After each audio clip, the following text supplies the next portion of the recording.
In this guide I will show you how to play Mage Wars online using the program Octgn.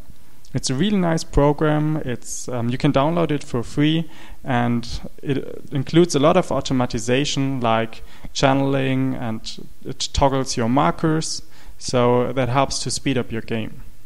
In this guide I will show you everything you need to know to play your own games, especially the shortcuts. And yeah, so let's get started. I'm playing with two accounts at once, Charminer, and here in this window you should see Charminer 2. I need both in order to play. So let's load a deck for Charminer. I choose the Blasting Banker, one of my favorite builds. Oh, I was able to pick a color. I took red, and here I choose another build, let's say a Druid build, and for him I choose green. Okay, so here we are in the window for the Blasting Banker, and first I double click on my Wizard card and my Mage card, and then I double click again and position them in this way. You saw, because of the double click, the program automatically added the tokens which I need on my Wizard: the Voltaic Shield, the Quickcast marker, and the Action marker. It also realizes that the Wizard has 10 channeling. Here he has 12 mana at the start, 0 damage at the start, and 32 life. It also knows that the Druid has only 9 channeling and 19 starting mana. So here again we double click on both cards. Okay, so now first we need to roll for the initiative, so we press F1. I will always type it in the chat in case you can't understand me well. If I press F1, a window appears. I don't know if you can see it in this stream. In this window you can type in a number, let's say 0, and now you roll 0 dice, but the effect dice is always rolled. So you see I rolled a 4 on the effect dice. I do the same with the Druid, and he rolls a 1. So the Mage can decide who starts, and the Mage tells the Druid that the Druid should start.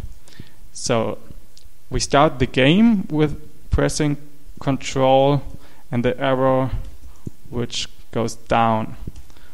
That will spawn this initiative token and this spot where you can see planning now. If I want to switch the initiative token, I have to hover over it and press Control F. With that I can switch every card if I have the control.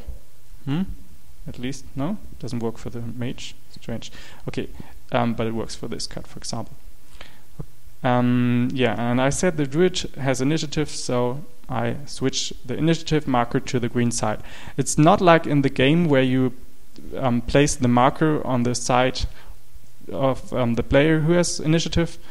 The color of the marker tells it to you, and it also switches its color at the start of a new round. Okay, so we are now in the planning phase. Therefore I will prepare 2 cards, Battleforge and Mana Crystal. I just double click on them to play them face down.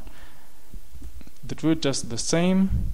Let's say a Mana Flower and a Vine Tree.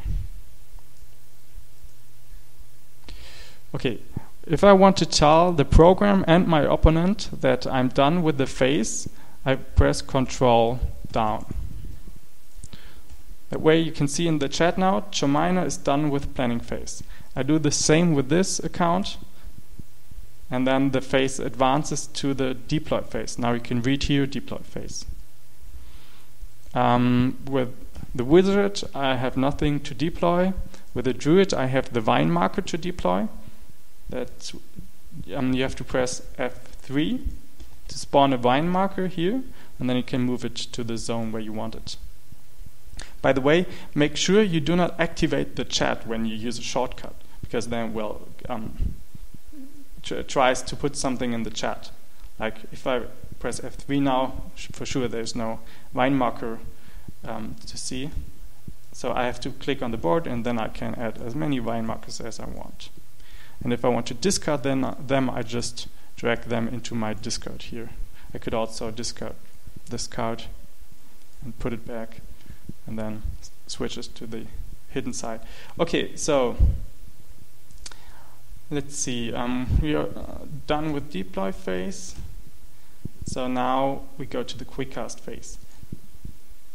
First, the druid, here's initiative. He tells the program he's done with the quickcast phase.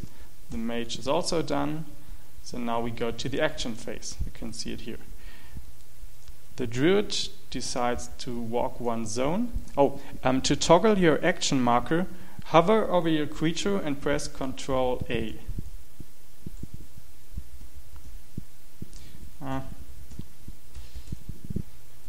Like this. And then you just move one zone and you cast by double clicking.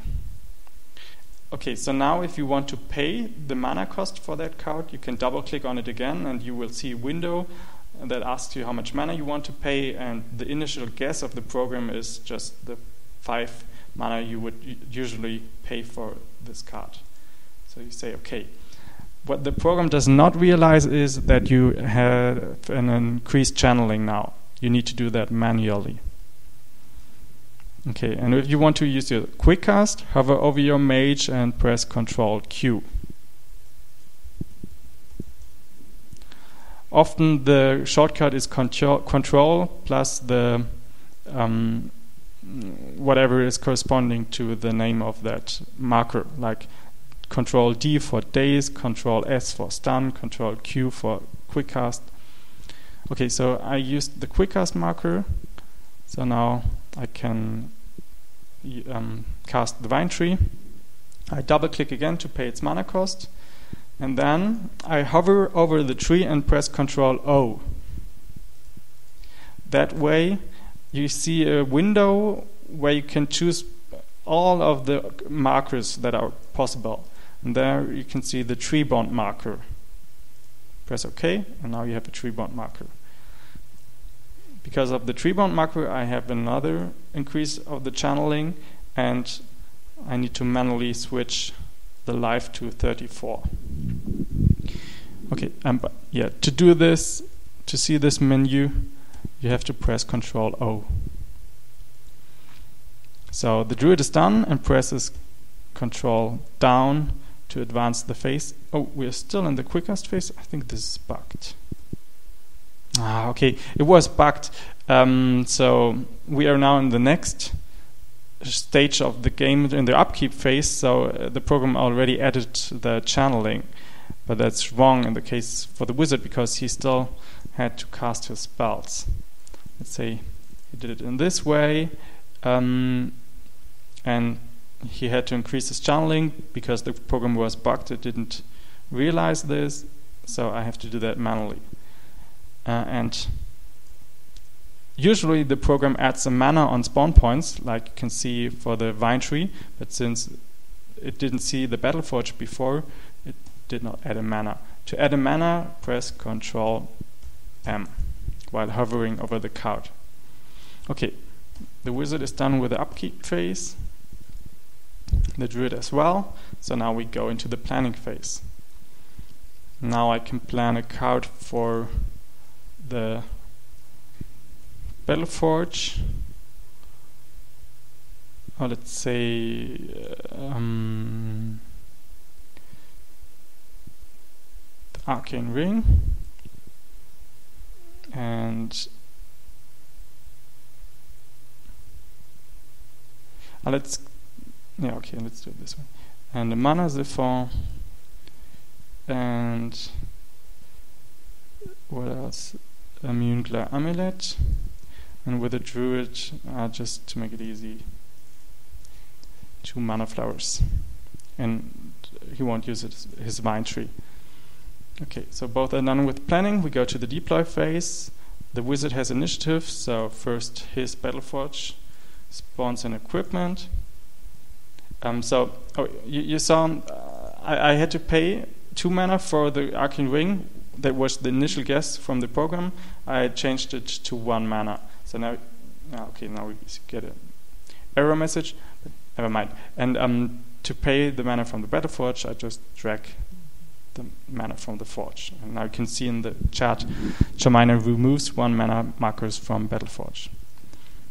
Now I'm done with the upkeep phase. It's the druid's turn. He presses F3 to add a vine marker, and just for fun he decides to add another vine marker because of the ability from his vine tree, but he has to pay 1 mana to do so.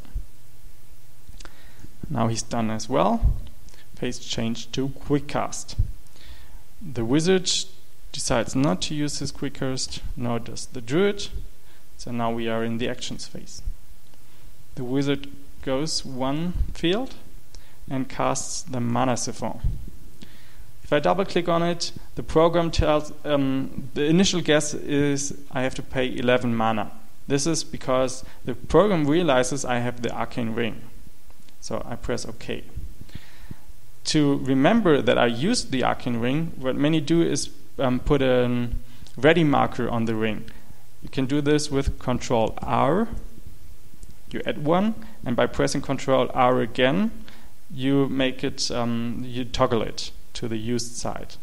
This tells you, that you used it this round, but the program doesn't know. So first we need to adjust the channeling from the druid because of the Mana Siphon.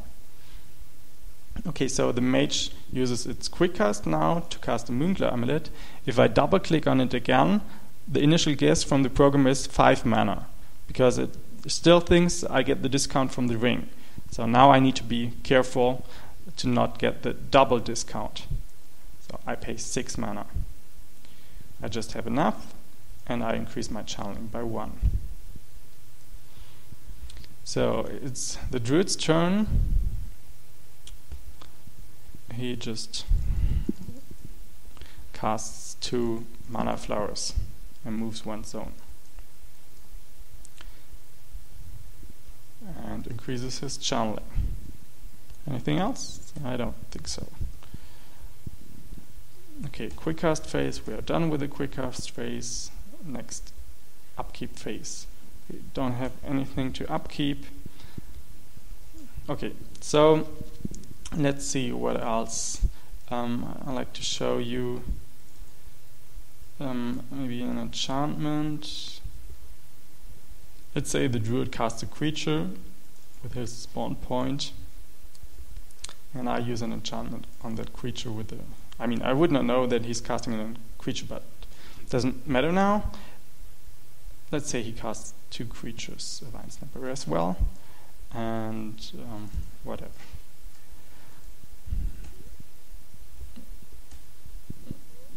Okay, let's just speed this up. Quick cast phase, no, quick cast. Oh wait, let's say the druid used his vine tree to spawn this Thornlasher for 5 mana from the druid. And if you want to pay all mana from 1 conjuration, like all the 2 mana from the vine tree, use Shift and drag the mana from the card. That way you remove all at once, and in the chat you can read how many you removed. That's better than removing it 1 by 1. Okay, so now we are in the action phase, and the druid has initiative, so just for fun, he casts Vine Snapper and Leather Boots. Whereas the mage goes here, casts a hidden enchantment on himself. Most players put the enchantments next to the equipments. Well, the enchantments on the mage, because it's easier to track. And then a hidden enchantment under the Vine Snapper. By the way, if you want to change the location of a card on the Z-axis, like you can see here, use what's page up and page down while hovering over the card. Okay, good. Next round. Okay, upkeep phase. We're done with upkeep. Let's just speed it up. Let's say we do not prepare any cards. I just want to show you some more stuff. Oh wait, let's say the mage prepared a fireball. So we are now in action phase, and the mage uses his full action, or let's say he moves in here and uses his full action to attack this vine snapper. You can see this error now. You can produce such an error by shift clicking on the card from which you want to, from which the arrow should point from, towards the creature where it should point. Well, you just shift and then drag. Right.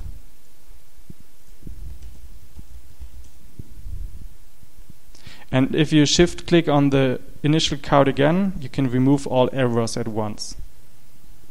Okay, so I attack this vine snapper. I have to pay the mana cost, and I will roll 8 dice. 6 is the base amount, and then I get +2 for the flame, +2 from the vine snapper. So I roll 8 dice. I press F1 again to get this window appearing, and then I press OK, and here you can see the result. This looks a bit strange. How you can read this is I rolled 3 times a blank, then 2 times 1 damage, then 1 times 2 damage, and 2 times 2 critical damage. The overall result you can read in the chat. Charmander rolled 4 normal damage, 4 critical damage, and 12 on effect die. In most cases it's enough to just read the chat. But for example, if you attack a mana siphon, which is ethereal, you need to know how many 1 damage and 1 crit damage you rolled, because it doesn't matter how many normal 2 damage you rolled. We will see this soon. Okay, so I rolled a total of 4 damage and a 12 on the effect dice. So now the druid has to add the damage on his creature. He does this by pressing F2 for every damage. 8 damage. And now he needs to add a burn.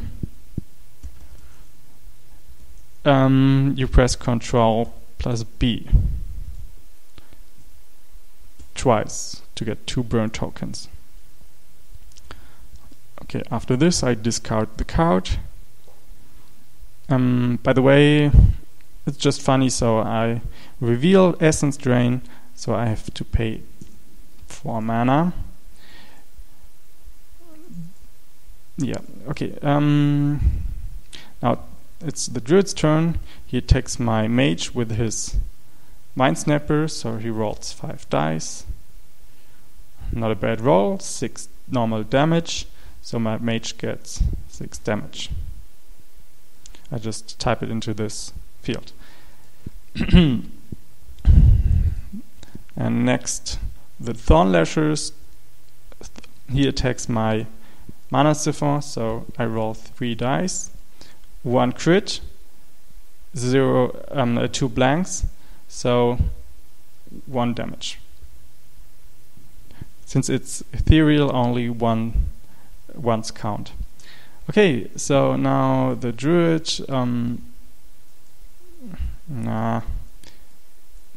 The druid attacks my mage. That's 3 damage. Now we go to the next round. In the upkeep phase, you can read now resolving burns. The program does that automatically. And now you can see 4 damage added to Vine Snapper, 0 burns removed. Right, so the Vine Snapper has 12 damage on him now. That means he's dead. The druid does not have to pay the upkeep.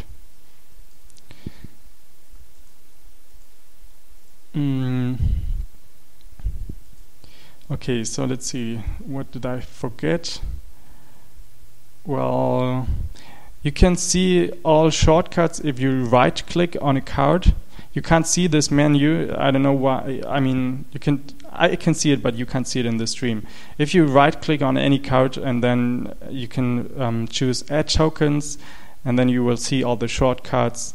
You can toggle markers and see all the shortcuts, remove tokens, exhaust ready, that is F7. That is useful if you cast a wall, sorry. Like if this were a wall and you want to place it in this way or in this way. What else? You can pass control to someone else. You can take control, like I can take control of the druid or the vine marker.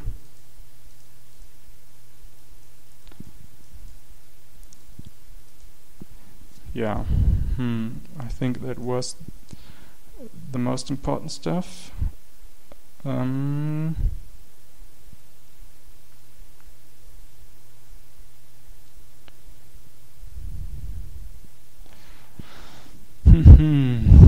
I forget anything?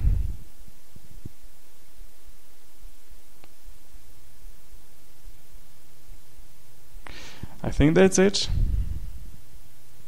Okay, well, I hope that this video helped you, and I hope to see you soon again.